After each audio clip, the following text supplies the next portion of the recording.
ate dahil ito lang kaya kong ibigay, no? Kahit pa paano pangkain ka. Naawa ko sa kanya kasi nung time na yun, yung talagang namamaga siya, tapos nag-violate siya. Tingnan mo ngayon, nag-block naman yung kanyang ano. Saka namumutla si ate yung... Kuya Gasyo, para sa tao, para sa pamilya. Gumagawa ng bahay, sa vlading umaasa ng konting paghango. Pagod man ng katawan, tuloy lang ang trabaho. Para sa anak at kapwa, lagi siyang andito. Kahit mag-isa sa laban. Hey, good morning mga kaurats. Mga palang araw sa atin lahat. Happy Sunday everyone. Kaya pupunta ko ngayon sa Labo kasi nag-chat yung pinsan ko. Tingnan ko, may gustong ipa-vlog doon. Matanda daw.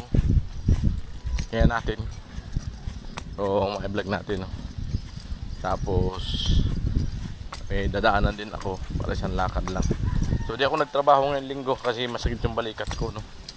Napasama kahapon ang tukod. Magbaba ko doon sa andam nyo. Yung pagtukod ko nung kanan ko sa talon, parang napilipit yung ugat. Yan, kaya hindi ko masyadong maibuhat. Sana bukas okay na kasi bukas magpapalitada kami bukas. Naka-layout na rin ako dun sa pagpapalitadahan. Dalawang mukha ng pader. Ayan, alright. Samahan nyo ako mga kaurito. Ayan. Sanay na kami dito, oh. Pabalik-balik. Nawawala na yung hingal namin paglakad. Dati nung unang lakad namin dito ay talagang ramdam mo yung pagod. Pero ngayon unti-unti nang nawawala. Exercise. Magandang exercise din to. Ayan, tubig ilog. Ayan, pagka nagalaw mo yan, lalabog yan. Ayan, once na magalaw mo yung mga buhangin. Pero hanggat tumagos yan, malinaw yan. Okay.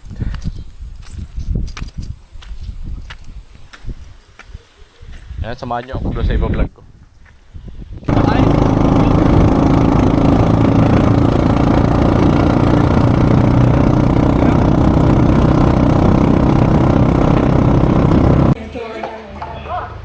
So mga ka-ready na ako sa Labo.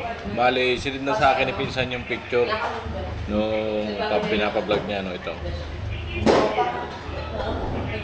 So may puntahan namin, no. Nagkalat muna kami ng ice cream. Busog sila. Hindi ko na sila ipakita sa vlog. Baka pag-isipan nyo na hindi maganda.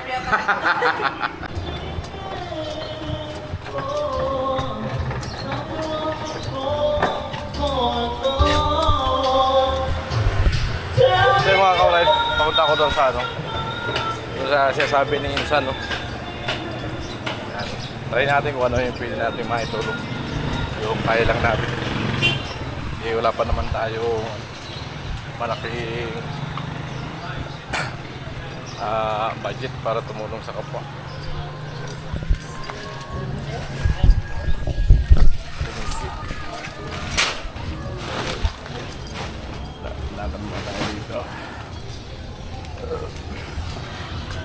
Alright.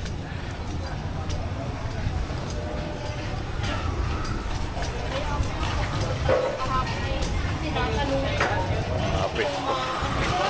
Kaya puro na yun ang mamay.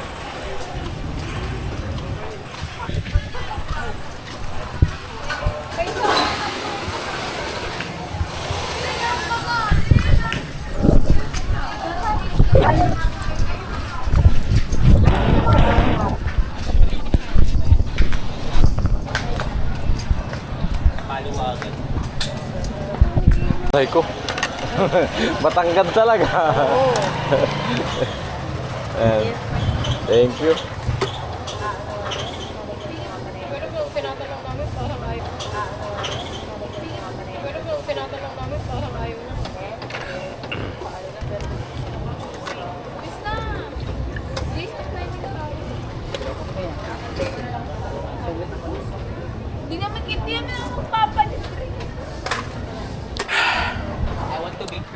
Sarap.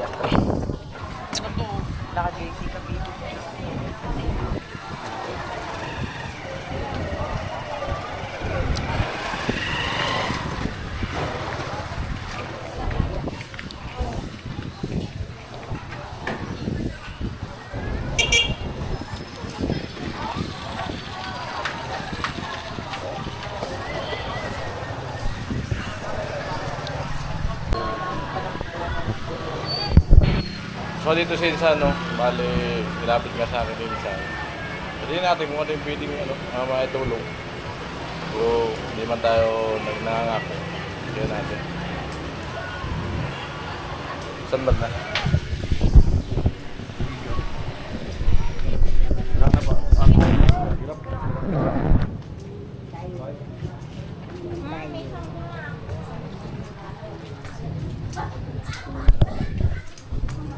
Daming ukay pala rito. Daming ukay. Okay. Wake up. Ano te? Yan, sino nga? Ano pangalan niyo po? Flor de Lisa po. Ha?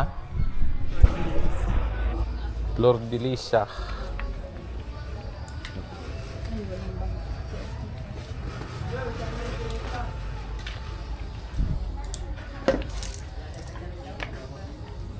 Saan kayo nakatira te?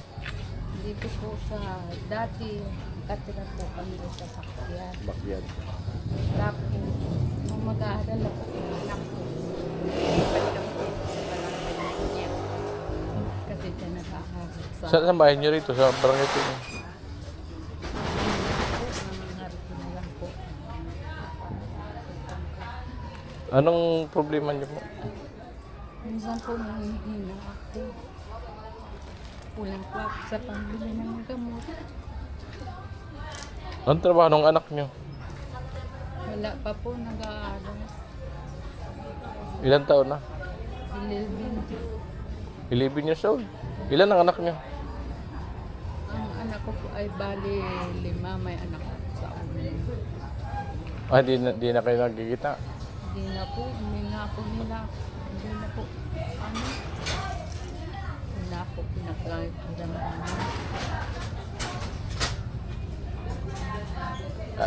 Sino kasama niyo anak dito? Yun lang po nag-aaral. Yung una ko, ang anak ko sa huli. Yung anak sa uli, isa na lang. Na mister niya. Ay, wala po. Nadating na wala. Ano, nadating na alis. Para palang ano yung kabuti, lulubog litaw.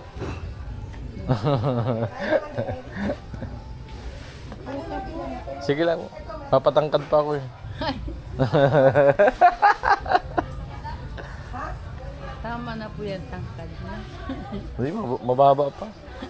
May gusto pa akong abutin. Kasing tangkad po niya.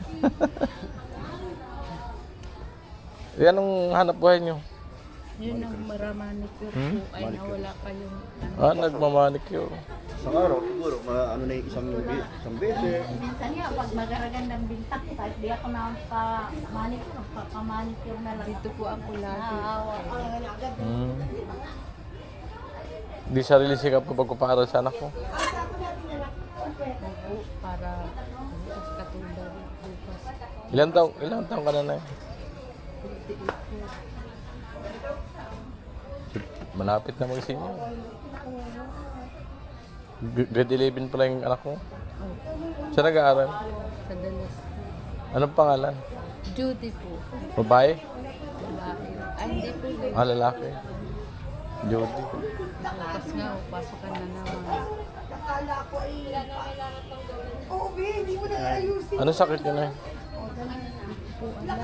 Basta po ako namamayat. Hindi nyo alam? Opo, Ay, wala naman ako. kung pa-check up kayo para malaman nyo. Wala nga po. Minsan nagmanas nga pa. Oo, ano na lang siya. Nagpupo. Mamaga yan dati. Yan si ate daw dito pag may malakas na binta ay pabanicure na lang daw si ate. Ay, oo, talaga. Pipilitan kasi na- para magkapira. Sabi ko nga, kung vlogger ako, i-blinag ko naman sa kanya eh. Oo. Kaya sabi ko nga dito ay may Ay, mga anak mo sa una, pinabayaan ka na. Nabayaan na po ako. Wala na kayong kontak. Wala. Ha? Wala. Hindi mo na alam kung nasaan sila? Eh, nandito lang po yun. Dito lang din sa labo. Sa ano po, sa tulay na lupa. Malapit lang ah. Wala kayong kontak? O pinabayaan na kayo? Nabayaan na po ako.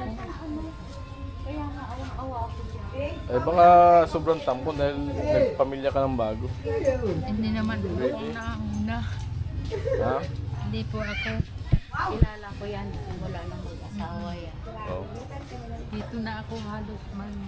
Handa kaya. Kaya malapit dito na. yan sa akin. Napakabuti Kaya naman na parang ate. yung ina. Hindi naman. Sobrang awa ko sa kanya kasi nung time na yun yung talagang namamaga siya tapos nag-violate siya. Tingnan mo ngayon nag-block naman yung kanyang ano. Saka namumutla si ate. Oo. Mutla na yung labi. Sabi sa'yo kung may pera lang ako tinulungan ko yan. Kaya lang ang kaya ko lang itulong yung papakainin siya kung may pagkain dyan. Tapos pag naaawa ko na talagang ano, kahit di pa nga ako nakakapag-manicure ay inaanuhan ko yan. Kaya nga sabi ko kung vlogger lang ako na ang nag-vlog sa buhay niya. I-vlog mo natin yun. Tawa si ate. Ipahiram ko yung camera sa i-vlog mo siya. Kasi siya, talagang dapat siya tulungan. Kasi tingnan mo, kahit may sakit na siya, naghihirap talaga siyang mamuhay ng normal. Kung alam mo lang, pag nagmamanicure siya, nanginginig yung kamay niya. Hindi niya katulad nung dating normal. Baka sa gutom. Hindi, yung gawa ng Sa sakit talaga. Kita ko na sa isang tapang ng sakit. Kilala ko yan. Dapat pala si ate mapa-check up. Para malaman kung ano yung nararamdaman. Ganyan, alam mo. Habang maaga. Sa ganyang sistema ng katawan niya, ano sa dito naman. Pwedeng atay. Namumutla eh. Kaya natin kung ano, may mga viewers na sponsor na makapanood nitong vlog na to, pwede pa ako nangangako no, na matulungan ka. Depende pa rin tayo sa ano. Kasi wala pa naman akong sapat na ano eh, na sa sarili ko na may tulong talaga. So nagdidepende rin kami sa ano, sa mga sponsor na ano, nakakaluwag at nakakaintindi. Siya kasi yung dapat, ang dami kasi ano na, ang dami niya. Yung anak niya matalino yung anak niya. Talino. Talino yung anak niya. Mabait yung anak niya.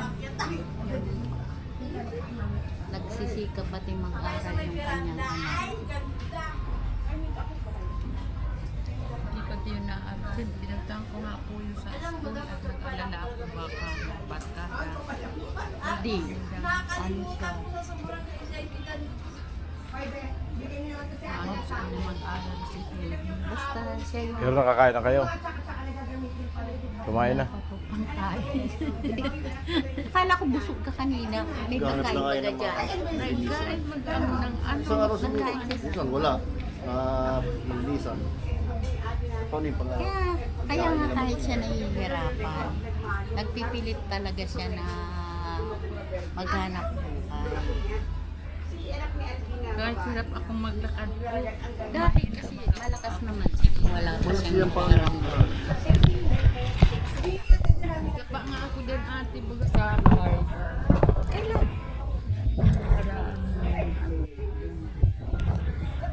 Buti na andun yung nagagalawa ko sa card. Hindi namin ako. Kasi Nagawawa si ate. ano yan, dapat tulungan. Kasi siya, hindi siya namamalimos, nangihintaan. Talagang nagpipilit siya magtrabaho. Nagsisikap siya. Tutuusin yung iba dyan na may kaunting sakit, humihingi na ng tulong kung saan-saan. Siya talaga, Ito po ay nilapit sa akin ni Insan. Ayan si Insan. Siya talaga yung naghahanap. Siya po yung pinuntahan ko nakaraan doon na nakiramay ako sa kamatay yung nanay niya. Ano? So, kung napanood niyo. Ayan. Naghahanap siya talaga ng Hindi naman ako, sir, ganito na. Kuha ka mo nga isa. Abutan ko lang si ate ng ano, kahit kaunting maitulong sa kanya. Yan. Pagpasensyahan niyo ate dahil ito lang kaya kong ibigay. No? Kahit pa paano may pangkain ka. Mga ka-alright. Sana may ano. Yan pong binigay ko ay galing sa sarili kong pera. Sariling bulsa. So, no. So sana may kakayahan pa na magbigay ng tulong, no. Na kung kaya ko lang talaga. Kung kaya ko lang sa sarili ko talaga. dapat naman talaga siya. Bibigyan ko siya. No? So, pagpasensya nyo na po. Yung ganyan lang kaya ko talaga ibigay. Kailan? Alright. Tingnan So, mo sa tingnan kulay natin mo. kung sakaling may makapansin. So, di pa ako nangangako, no. Na maganda sana maipa-check up kayo kung sakali para malaman Yun nyo. nga po ang gusto ko para malaman kung ano nararamdaman. Anong masasabi mo, te? Sana po yung may mga magandang puso dyan, tulungan na po natin siya kasi talagang karapat dapat naman pong tulungan. Kahit po makita ninyo ang kulay niya, tingnan mo yung kulay niya, hindi normal na kulay yung balat niya. Oo nga po. Pagmasdan niya po si ate. Ngayon, pagmasdan niya po. Kaya itsura niya.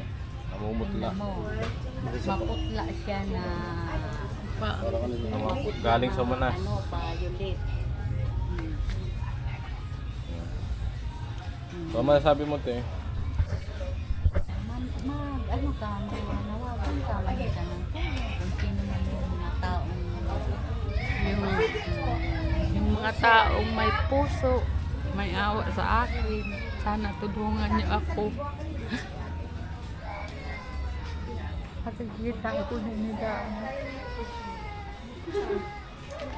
Nasabi yan ay, aba si Pur kaawa naman. Nananawagan.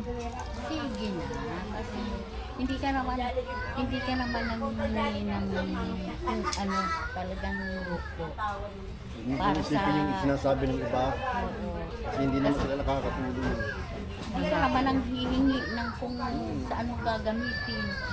Para naman sa katawan mo yan. May nag-aaral ka pang anak.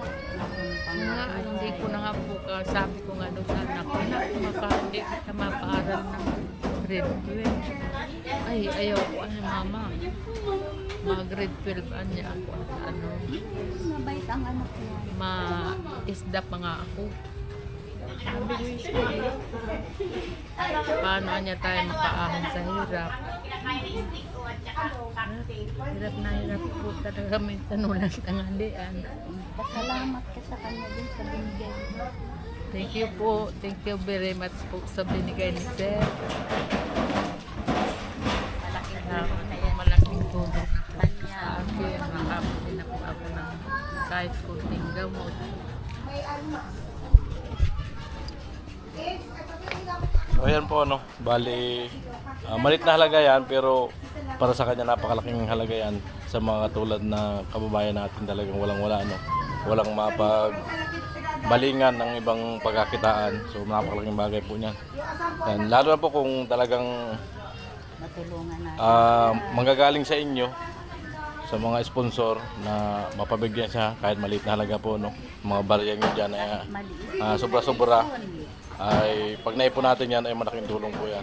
So hangad kung ano mapa-check up po siya, matulungan natin ng mga ka-alright, no, para malaman kung ano yung karamdaman para dun sa anak niya ay makapagpatuloy ng pag-aaral. So ayan, para gumaling si ate. Alright, ano masasabi mo isa? Ayos na. Wala na. Kailan lang. Patulong lang ako kay naka. So, alright. So, yan. Abang-abang kayo mga ka-alright sa sunod na vlog natin kung sakaling magkaroon ng part 2 to, no? So, ayan. Maraming salamat sa patuloy niyo po suportahan, hindi pa skip ng ads at pagsuporta kay Kuya Gatcho Official kahit wala na sa sa team at nasa malayong lugar tayo.